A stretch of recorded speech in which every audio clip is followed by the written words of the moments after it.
Selamat malam semuanya. Assalamualaikum warahmatullahi wabarakatuh. Perkenalkan, nama saya M. Fatoni Andariuda, Prodi Pendidikan Bahasa dan Sastra Indonesia angkatan 2023, Fakultas Keguruan dan Ilmu Pendidikan Universitas Sriwijaya. Jadi di sini saya mengambil sejarah Danau Ulak Liak yang berasal dari Sekayu, Kabupaten Musi Banyuasin. Dan di sini saya bersama narasumber yang merupakan orang asli dari Sekayu itu sendiri. Silakan saudara perkenalkan diri. Oke, halo teman-teman, kenalin nama aku Abito Fikriansyah, Prodi Pendidikan Biologi dan mahasiswa yang berasal dari Kabupaten Musi Banyuasin, Kecamatan Sekayu. Jadi saudara, mengenai sungai Danau Ulak Liak ini, bagaimana cara orang luar bisa menggapai tempat tersebut?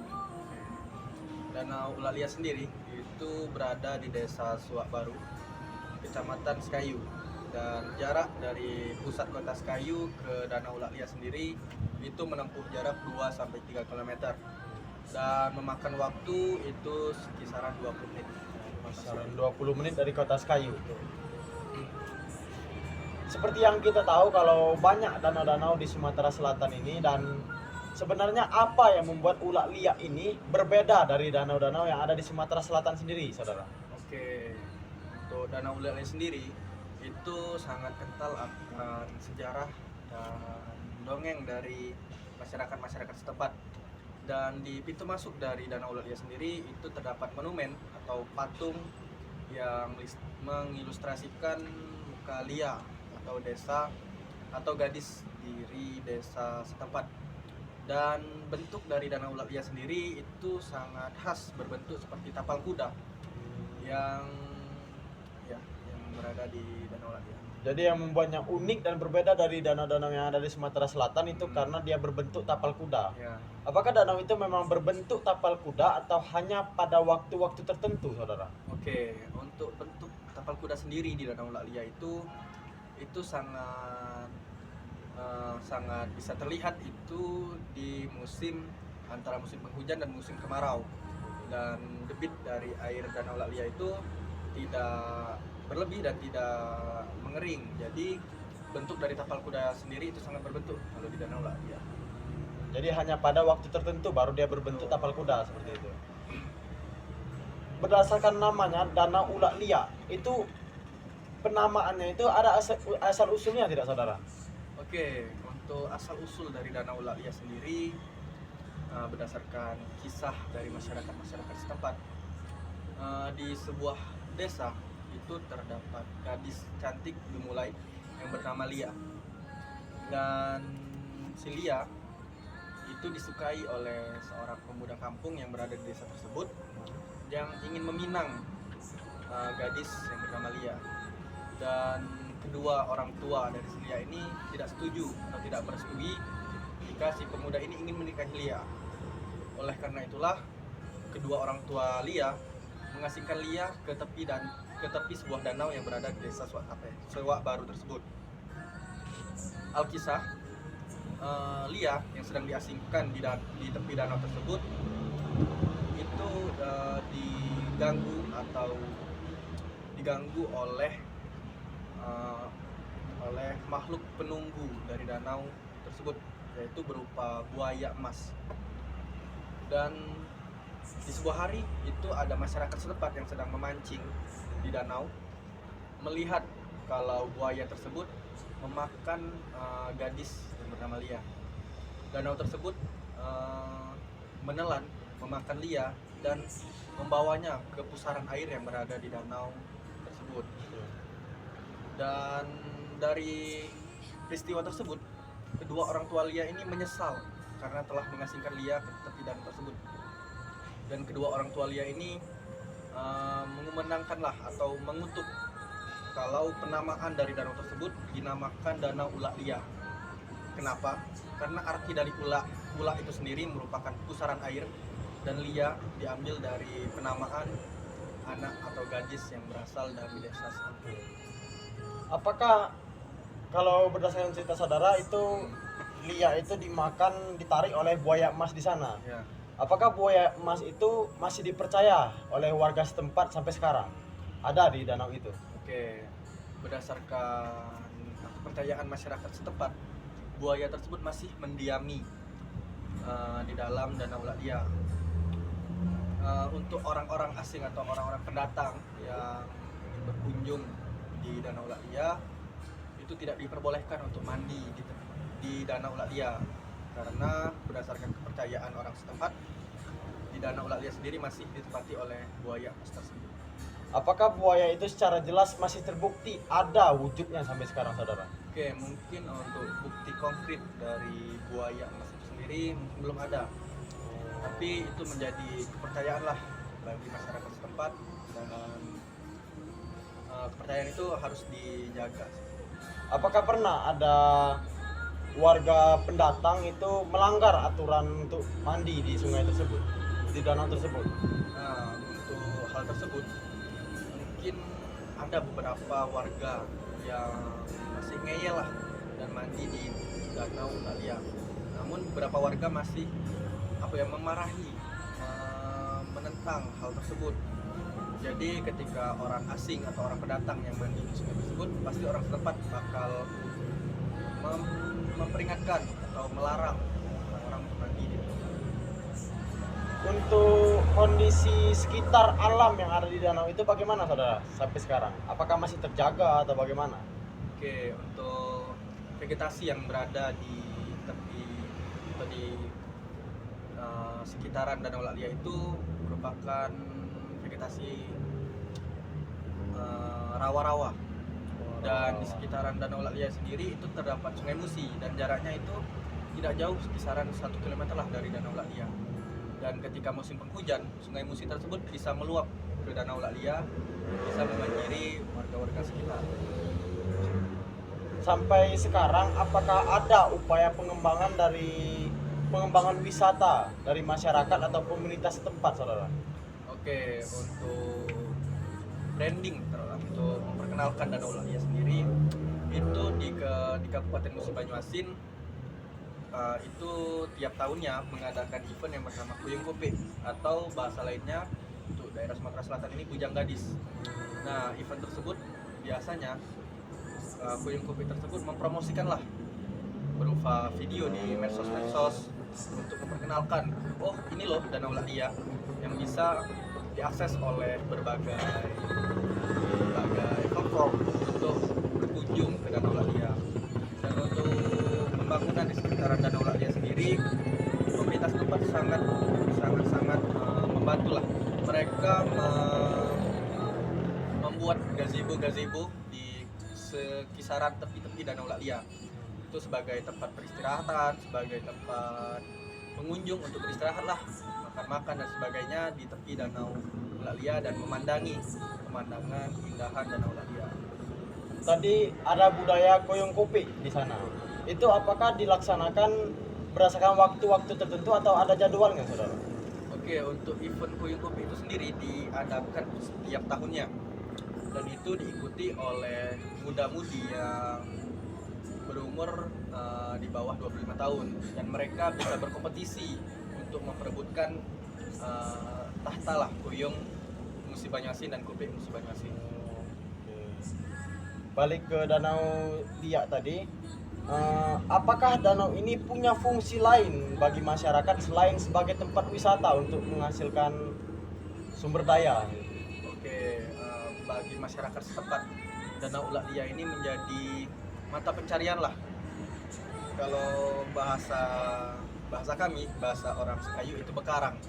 Jadi masyarakat setempat itu mencari ikan dari perahu, dan mereka menangkap ikan tersebut menggunakan cara tradisional, dan bahasa kami itu disebut bekarang.